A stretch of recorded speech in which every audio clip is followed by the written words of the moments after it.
Hello everybody, this is Tag's Garage again, coming back at you with an informational video in regards to a Briggs and Stratton FH carburetor. And if you don't know what an FH is, that's an FH. Really cool engine, super old. That's actually the one I'm building right now. But yeah, we're talking about the carburetor today. So, in order to make a FH run decent, big issue is these carburetors. The bodies are pot metal. I think this is also pot metal, and there's actually a second butterfly down here that I think is also pot metal.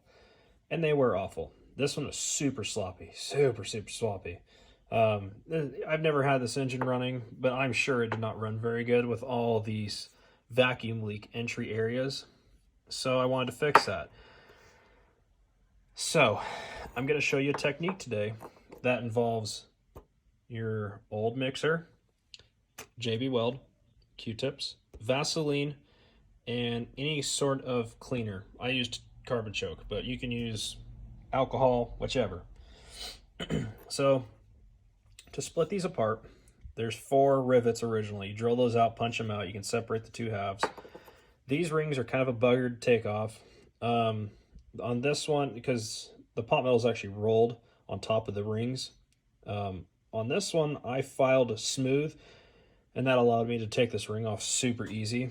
This one I struggled with, and I ended up actually breaking the lip. So for future reference, I'm just gonna file the tops off. So yeah, that's how you separate them, and just clean it really well. You don't want any grease, no dirt, no grime, no nothing in these. And I mean, of course, this video might be helpful if you buy the new butterflies, because maybe yours is broke. But, you know, for those of you that still have the original butterflies, you want to save some extra cash, this is an alternative option. So you want to split it, clean it real well. And then what you want to do is, on the parting line surface, you want to put Vaseline, and you also want to put Vaseline on the throttle, on the butterfly shafts that go into the bores, and also the butterfly itself. And what the Vaseline will do is, against the JB Weld, is it'll work as a release agent. So when you go to split this thing back apart, you're not damaging anything, and it's not going to be a big mess to actually take it apart. What I ended up doing is I took Q-tips, I cut the top off, used it as an applicator to only put it in the bores, you know. And like on this one, you can kind of see a little bit of the JB. And what I ended up doing was, since I didn't want to buy this because I wanted to do a budget build and I didn't feel like being married to this engine, because, you know, everything else is so expensive as well, I decided I was going to make these bushings accommodate my old shaft, so I can reuse it. Because, I mean, they're not broken, and I try to keep as much original stuff on here as possible. I like reusing stuff. So yeah, you just, you know, you put some dabs of JB on both sides. There's 4 corners on one half, and then on the other half you want to do the same thing, and then smush it together. Make sure this does not move at all. I used a rubber band to fasten it so it doesn't distort the Vaseline, just to avoid the JB sticking to your butterflies.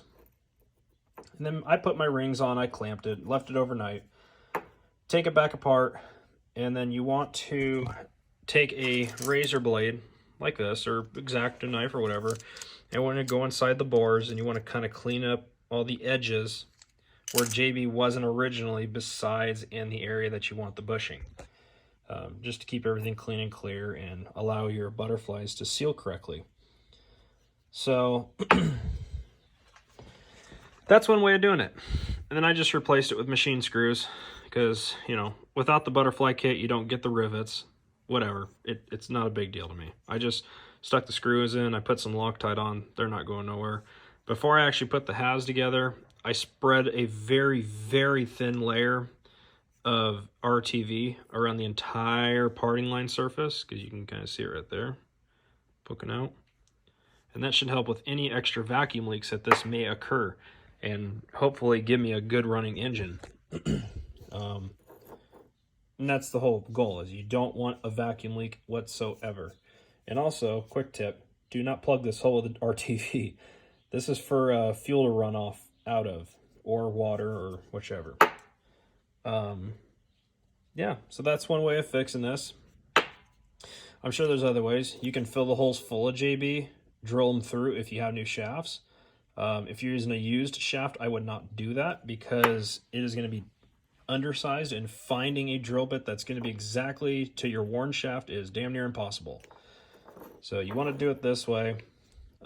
Mine's stiff. Mine got really stiff after bolting it together. So keep that in mind. You want to do some file fitment on the JB. And this is fine for me. I mean, it moves. You know, as a stationary engine, it's really just going to run at a one consistent speed all the time for shows. So I don't need to throttle it up. And this will work just perfect for that. So yeah, that's how I fixed my carburetor on my Briggs and Stratton FH. And if you're interested, I can post more videos, you know, talking about how I solve these issues, because I just don't like buying things. I will be soon working on this. I just got it out of the evaporust, so it's nice and clean, ready to paint. So yeah, there can be more videos to come. I'm also working on a Deutz MEH711. I just rebuilt the injection pump, and I also refurbished the injector. So these are both ready to rock and roll. I did have to do an extensive amount of work to this cylinder head. You know, they filled it full of some sort of glass. I don't know why. I don't know what it is, but I had to drill a whole bunch of holes to burn the glass out, and then I ended up making some 1/2-inch plugs and brazing them back in. So the cylinder head's back and ready to go, back on the engine again.